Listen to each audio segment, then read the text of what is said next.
The youth went slowly toward the fire indicated by his departed friend. As he reeled, he bethought him of the welcome his comrades would give him. He had a conviction that he would soon feel in his sore heart the barbed missiles of ridicule. He had no strength to invent a tale, he would be a soft target.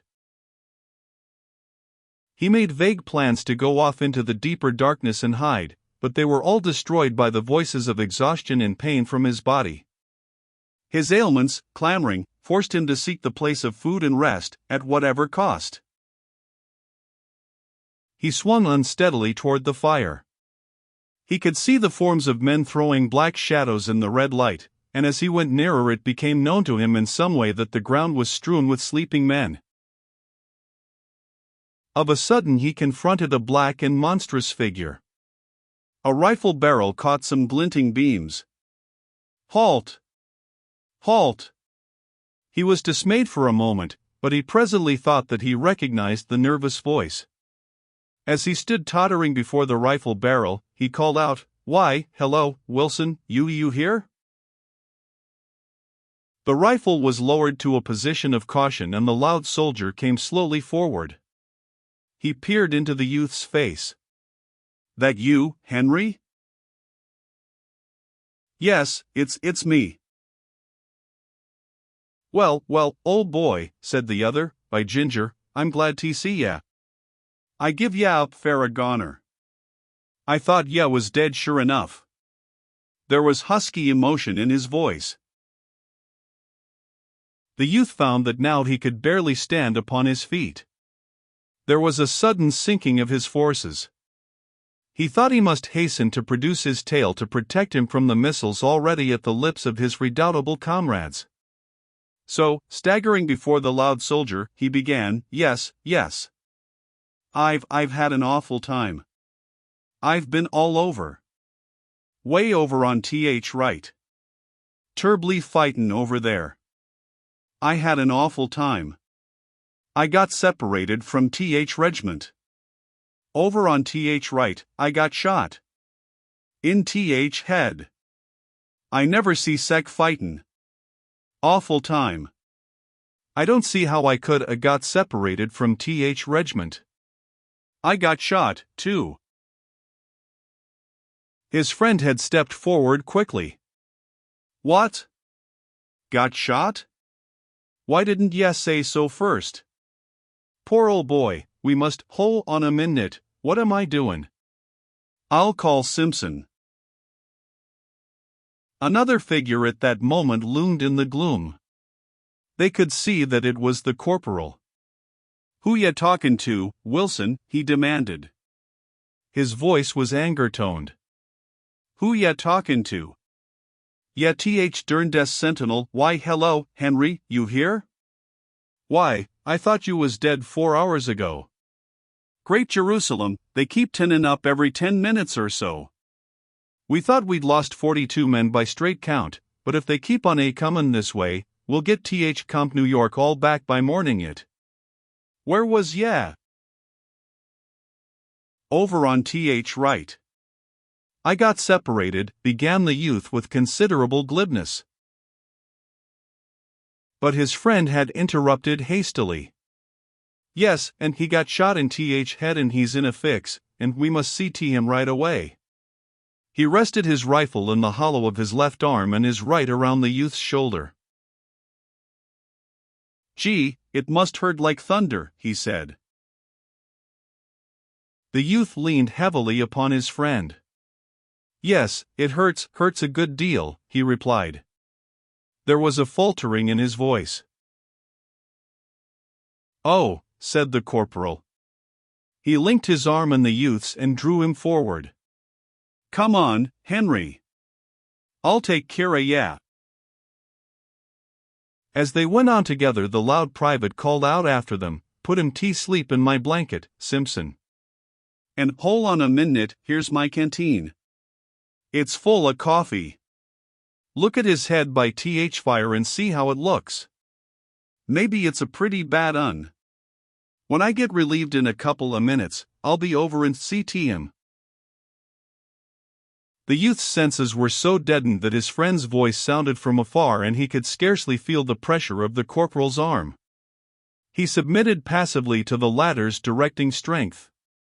His head was in the old manner hanging forward upon his breast. His knees wobbled.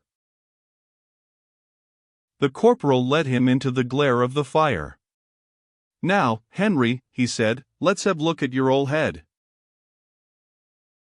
The youth sat down obediently and the corporal, laying aside his rifle, began to fumble in the bushy hair of his comrade.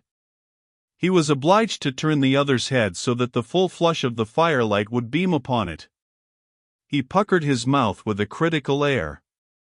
He drew back his lips and whistled through his teeth when his fingers came in contact with the splashed blood in the rare wound.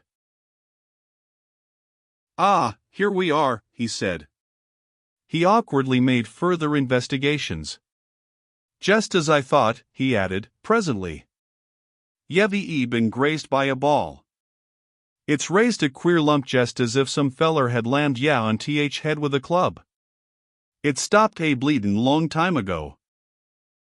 Most about it is that in mornin' you'll feel that a number 10 hat wouldn't fit ya. And your head'll be all het up and feel as dry as burnt pork. And ya may get a lot o' other sicknesses, too, by mornin'. Ya can't never tell. Still, I don't much think so. It's just a damn good belt on head, and nothin' more. Now, you just sit here and don't move, while I go rout out relief. Then I'll send Wilson take care o' ya." The corporal went away. The youth remained on the ground like a parcel. He stared with a vacant look into the fire. After a time he aroused, for some part, and the things about him began to take form. He saw that the ground in the deep shadows was cluttered with men, sprawling in every conceivable posture. Glancing narrowly into the more distant darkness, he caught occasional glimpses of visages that loomed pallid and ghostly, lit with a phosphorescent glow. These faces expressed in their lines the deep stupor of the tired soldiers. They made them appear like men drunk with wine. This bit of forest might have appeared to an ethereal wanderer as a scene of the result of some frightful debauch. On the other side of the fire the youth observed an officer asleep, seated bolt upright, with his back against a tree. There was something perilous in his position. Badgered by dreams, perhaps, he swayed with little bounces and starts, like an old toddy-stricken grandfather in a chimney corner. Dust and stains were upon his face. His lower jaw hung down as if lacking strength to assume its normal position. He was the picture of an exhausted soldier after a feast of war. He had evidently gone to sleep with his sword in his arms. These two had slumbered in an embrace, but the weapon had been allowed in time to fall unheeded to the ground. The brass-mounted hilt lay in contact with some parts of the fire. Within the gleam of rose and orange light from the burning sticks were other soldiers, snoring and heaving, or lying deathlike in slumber. A few pairs of legs were stuck forth, rigid and straight. The shoes displayed the mud or dust of marches, and bits of rounded trousers, protruding from the blankets, showed rents and tears from hurried pitchings through the dense brambles. The fire crackled musically. From it swelled light smoke. Overhead the foliage moved softly. The leaves, with their faces turned toward the blaze, were colored shifting hues of silver, often edged with red. Far off to the right, through a window in the forest, could be seen a handful of stars lying, like glittering pebbles, on the black level of the night. Occasionally, in this low-arched hall, a soldier would arouse and turn his body to a new position, the experience of his sleep having taught him of uneven and objectionable places upon the ground under him.